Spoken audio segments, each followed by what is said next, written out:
like to volunteer my how to take the work out of networking and teach other people what I learned.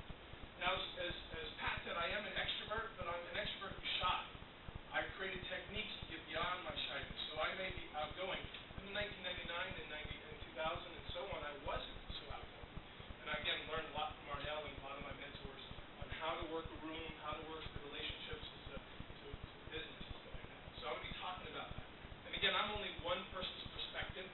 You might find that Pat's style is what works for you. I don't think networking is easy. I did a presentation. I'm so glad Pat said what Pat said. There's not a single thing I would disagree with Pat said. Not a single thing. And that's rare for me.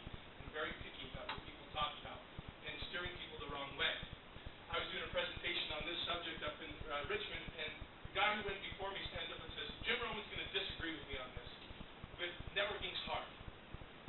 And I said, I don't disagree with you. And that's how we started off. And I'm like, now that's really embarrassing. It isn't easy. I mean, we may look like it's easy, but it's not. That's why I like to take the work out of it, but it doesn't make it easy. And so we're going to be talking about that today. That being said, if I get to talking fast, tell me that I'm in the sort of south and say, Jim, slow down. Also, if I say something that's not clear, maybe because of whatever I said, please interrupt me. I don't have a plan other than to serve you today. So those are just a couple of ground rules. My email address is on the bottom. Please feel free to email me any questions or challenges you're having with networking. So often people are afraid to ask it in a group setting. I love those kind of questions. I can refer you to a lot of resources. I love Go Giver. Go Giver is an awesome book. Another book that's awesome is Go for No. How many people have read the book Go for No? Awesome book. Awesome book. It's about how to get over no's. I hate rejection. When I was in advertising, going to guest referees, I got rejected after rejection after rejection. I hate cold calling. I haven't cold called since I moved to Richmond because I don't like the rejection. And so Go for No is about how to get past rejection and even like almost on steroids. One of the best parts of that book is they talk about Abraham Lincoln.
rejection, but if you take them through a process we call the 7 C's, they end up buying from you now or in the future. And so that's a whole conversation. I'll come back and talk about marketing and sell. So in your networking, don't sell. Don't sell. Talk more about that. Number 2, here's another myth that's out there. How many people have ever heard it's a numbers game? Raise your hands. It's a numbers game. That is a myth. That is your manager, sales, or owner saying numbers, numbers, numbers. It is a relationship game. It's a relationship. In fact, I did a study when I first moved to Richmond about who made cold calls and who didn't make cold calls, which I thought was fascinating. Because when I moved to Richmond in '99, I said, I'm never making a cold call ever again. I hate them, and I haven't done one since. And I sort of bust on people who teach you how to make cold calls warm. Why? Build relationships, you won't have to make cold calls. I mean, use your network. But some people have to cold call. What I found in working with life insurance companies that there were some people who made a lot of cold calls and those who made no cold calls. And I found that fascinating. Some switching from one industry to the other industry, cold calls, no cold calls. And so I started interviewing them and asking them why. What happens is the people who are great at building relationships don't have to make any cold calls. And those who are new and don't know many people have to make a lot of cold calls and do a lot of advertising. And isn't it a matter over time when they build relationships that eventually they make no cold calls, which is getting referrals. So if you look at this as a long-term investment versus short-term investment, you're going to get more referrals, you're going to build better relationships and get better results. So when someone tells you it's a numbers game, it's not. It's a matter of how quickly can you build a relationship and package some great ideas on how to do that. Third, another thing. How many people have ever said it's not how many people you know, but who you know in this town? Raise your hands. Now it's true when it comes to Buddy. This is different. It's true when you know Buddy. But that's not true. I've spoken on this all over the world. I've spoken all over Ireland. I've spoken in California, Boston, Richmond, and it's amazing. Everyone says it's who you know in this town. I disagree with that because I know thousands of people. Arnell knows thousands. Buddy knows more than 2 of us put together. Seriously. But we don't know them well enough to give you a referral, get you an introduction. And so it's not how many people you know. It's not even who you know. It's how well you know. Does that make sense? Yeah, it's how well you know them. The more I know you, the more you trust me, the more we want to help each other out. Finally, people say you only have 60 seconds to make that first impression or 60 seconds to connect. And I agree with that, but I don't agree with that. See, I look at networking as long-term versus short-term. And there's a lot of people that think, okay, what can I get in this event? What can I get in that event? They think short-term. Ivan Meisner, the founder of BNI, I love his quote. Networking is more about farming than it's about hunting. Networking is more about farming than it's about. I love that analogy because I look at my relationships as farming. I'm going to cultivate the relationships. I'm going to water relationships. I'm going to do what Pat says, follow up for 30 days. I'm going to stay in connection over 21 times so that hopefully you want to do business with me, find out more about my business, or buy my business. So if you get just what we talked about today, that marketing, networking, and selling are 3 different things, don't go to a networking event trying to sell you lose. You lose, you lose. You met those people on the path of each other. If you think this is a numbers game, it really is a relationship game. Even though your managers are telling you numbers, the fact of the matter is it's relationship. It's not who you know, it's how well you know. I know thousands of people, I don't know them all enough. And finally, I look at this long-term as farming, building those long-term relationships. In fact, I'll give you an example. I moved to Richmond in '99, as I mentioned, to start BNI. BNI was 0 members, 0 chapters. I knew 2 people who hired me. And I was able to build that BNI region and the Shenandoah Valley to over 1,600 members, 65 chapters in less than 6 years. How did I do that? Moving to Richmond from Pennsylvania, talking as fast as I normally could. To build it over 6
I told them, and they walked away. It blew me off. And within 2 minutes of walking through the room, I swore I would never, ever go to a networking event, ever, ever again. Because that was the most painful feeling of someone going up and walked away.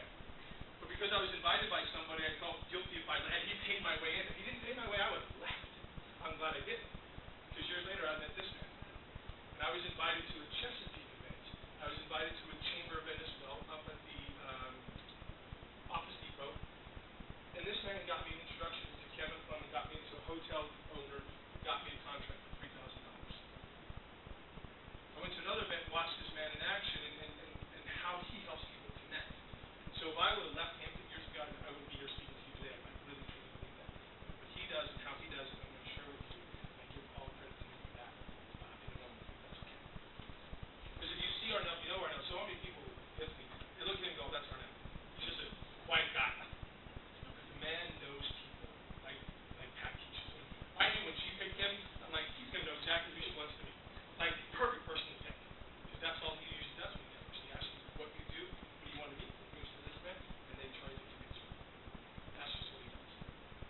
Yes? I want to help highlight something you're talking about. Please. It's how we process things positively, and how fast we make decisions, and what we do with them once they're made. We make snap decisions. That's our nature. We do make snap decisions on very little information, right or wrong. The person you just talked about just a second ago, introduce himself, off you go. Could he recover from that? Not a chance. You've already made the decision, and when we make those decisions, we have a tendency to support them, stick to them, and even defend them right in the face of evidence almost entirely to the contrary.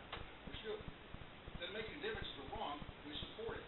So the introduction that you're talking about in just a few seconds, from 2 to 10 to 30, can be everything. And if you approach it the wrong way, if you start down a presentation, you just blew it, and you can't recover. So doing it the way that you're talking about could not be any more. And again, I'm coming from, I don't like rejection. I don't like talking about myself. As much as I need sales just like anybody else, I created these techniques because watching Arnell and watching other mentors that I've had is what do you do in everything? If we have time, I'll talk to you how to work a chamber, how to work a leads group or a B-Night group, how to work a Rotary, how to work your place of worship. These are all networking things. There's appropriate things to do and inappropriate things to do. But for me, the more I can get you to talk about yourself, the more memorable I become. You ever somebody like someone's just talking, you're just listening, go, man, you're just great. I didn't say a word. I just listened. What were those 3 questions again you said Arnell used? I'll tell you in a moment. I will. So how about we speed things up, okay? Let's speed things up. Okay. So let's talk about how with caution. Like, so let's talk about how to increase your networking effectiveness. And by the way, usually these are blank, but today I just threw them in there so that we just go through this. So how do you increase your networking effectiveness? Number 1, have a plan. Does anybody know what a 90-minute wonder is? This person goes to a networking event and stands in the corner for 90 minutes and wonder why these things don't work. I don't know why we have to come to these things and they never work. See, these are people who go to a networking event without a plan. They don't have, their plan is to wing it. I'm going to wing it. You should have a plan before you go to a networking event, a plan during and after. I'll talk a little bit more about it. You should have a plan, not just wing it. I can't tell you the countless people who just go. I remember my assistant was going to go to a holiday party one day. I said, "Oh, why are you going to the holiday party?" He goes, "Can I go?" I said, "Well, yeah, you can go, but why are you going?" I don't understand the question. Why are you going to the holiday party? She says, "Yeah, I still don't understand the question. I'm guessing you're going just to go." She goes, "Well, yeah, what else could I do?" Well, you have a plan. You got to have a plan. And when I explained to her what my plan typically is, she went, "Oh, I can do that." So have a plan. Number 2, I already said this and I'll repeat it, don't sell. No matter how great your product or service or company is, no matter how passionate you are, networking events are not for selling. They're for information gathering and connecting. And finally, help other people get what they want. They will help you get what you need. What is the number 1 reason why people go to networking events? To sell, yes. They want to get connections. They want to meet new people. So help them get connected. Help them get connected. The more you get them connected, the more they get you connected. And that's what I did. I moved to Richmond, I told you, for an entire year they talked about what I did. Because nobody knew what BNI was. Who cared if it was around for 13 years? Who cares if it was in 26 countries? They don't care. Unless you show them that you care first. And so for the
tell you why I go to networking events.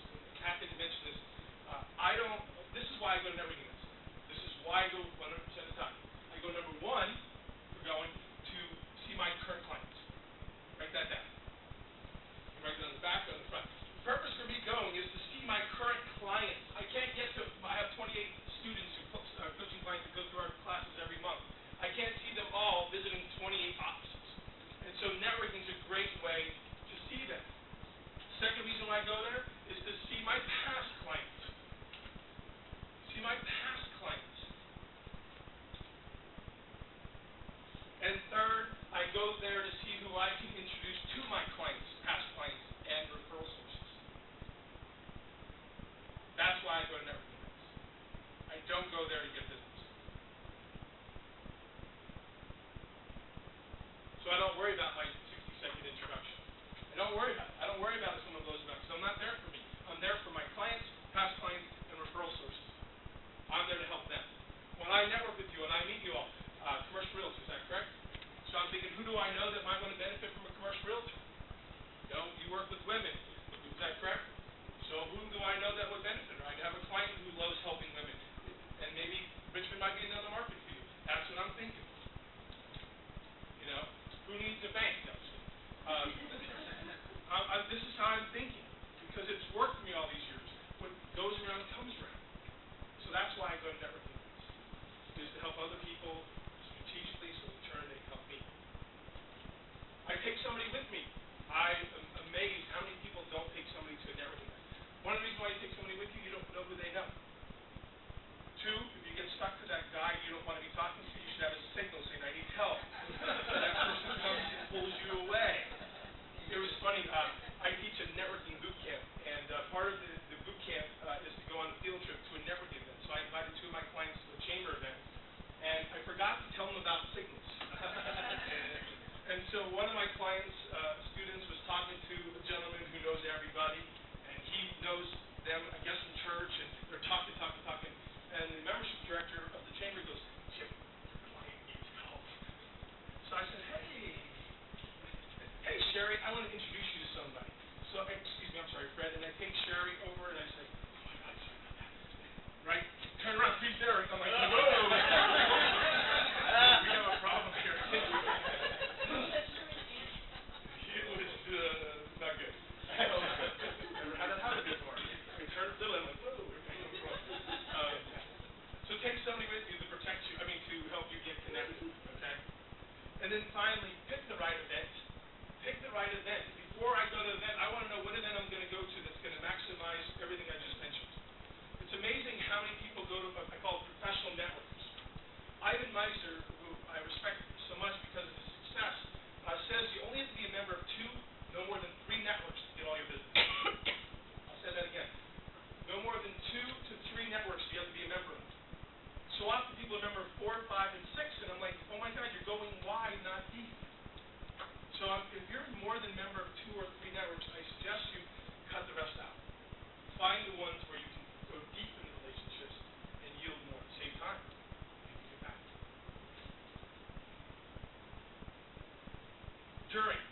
During an event. Now it depends. So we're talking chamber, we're talking trade show, we're talking leads group, we're talking BNI, civic organization, or something like that today. We can talk about that specifically you want to talk about. But I want to talk about what I do at every event. Number one, I arrive early. Bill, where's Bill? Bill here? Bill was here. Bill said, you're here early. I'm like, yeah, that's what I teach. I got to show up early. And I came from Richmond, Virginia. Goose, I arrive early. Why do I want to arrive early? Number one, see who comes in. Why else? Yeah, I got to lay out the room. Why else? Best food, exactly. Yes. Knows it. Okay. Exactly. Yeah. I gotta get that picture out of it. Yeah. I get to the lay of the land.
tell you what I'm doing, and then I reverse it and I help them again. I try to help people 3 times. My goal is to help somebody 3 times. Because if after 3 times they don't ask how they're going to help me, they probably are taking, not a giver. That's the rule I play by. If I help Steve 3 times by mentioning Sinorama, Lindsay, great company, et cetera, et cetera, et cetera, he gets business, hopefully he'll remember me for that. Do you track? No. Maybe I should. I probably should do that. I should get better at that. But because I've been doing this for 13 years, and I am where I am because of it, and because of what I learned from him. And that's what I did. I go back to it Arnell. I'll tell you how to learn this one. So, I told you I got business. I got, because of Arnell and his team of BNI members, got me $3,000 worth of business, which led to even more business. So I said, I had no clue what he did. I'm like, what did they do? So I went to a Chesapeake event with him. And I remember this. He was sitting at the counter like this, and there was a woman on the other side of the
And it's sad that over 4.5 years the networking industry has gotten worse because people aren't teaching what we're talking about today. And I'm so glad that the economic development and Bill and Mark and his team put this together, because if we can be better networkers, we have better communities.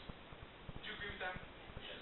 And I think that's why Pat and I do what we do, because we know as an introvert and extrovert who's shy that this isn't easy, and that if we can make it easier for us, if we build relationships, we build that community, and we go further. And I think that the small businesses was really going to turn our country around. Because if we're more successful, the economy is more successful. You just said something super now, and you just talked a little bit, but it's really, really quite powerful. I think it goes unnoticed. It's common sense, but it's not common practice.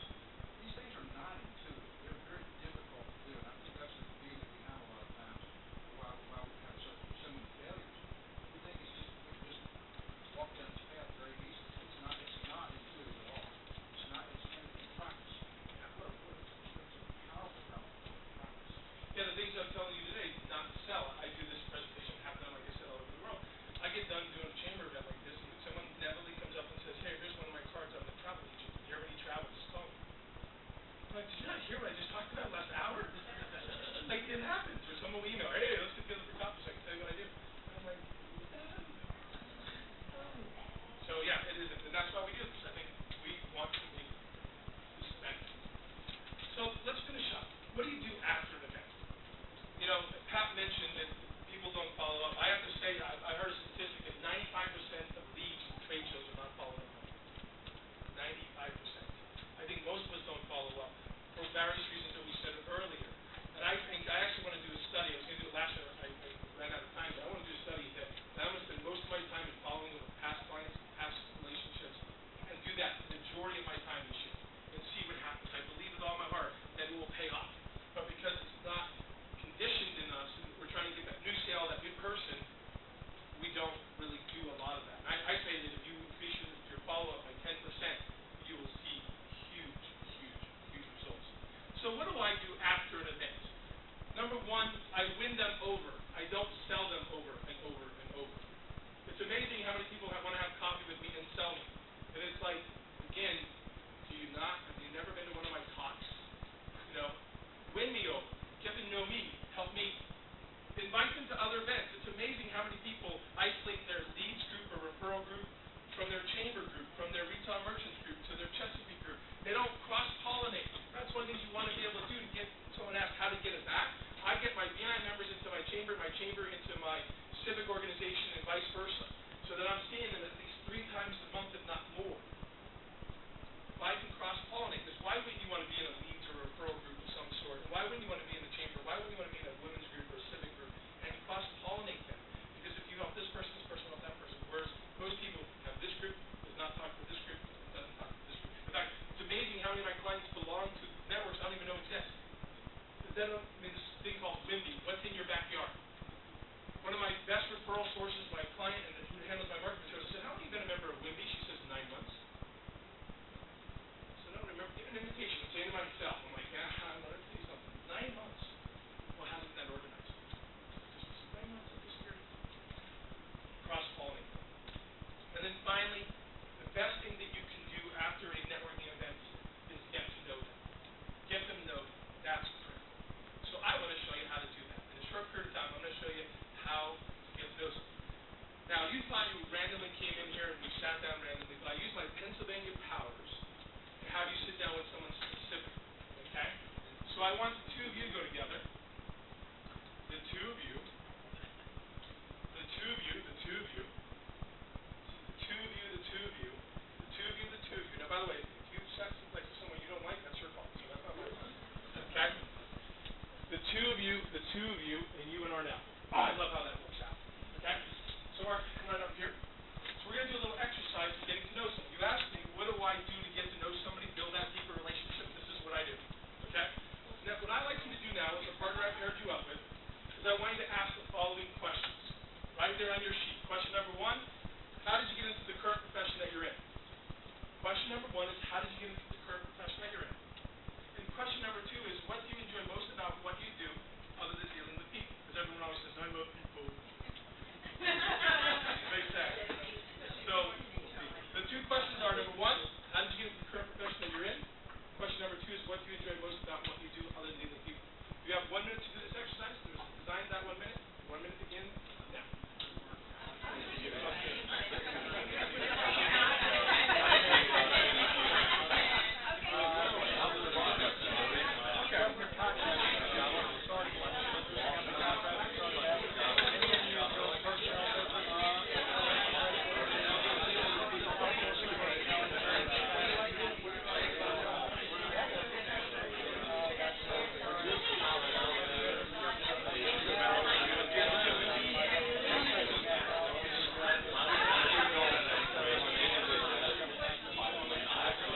begins in 1 minute. There's a design to that 1 minute, and your 1 minute begins now. Go.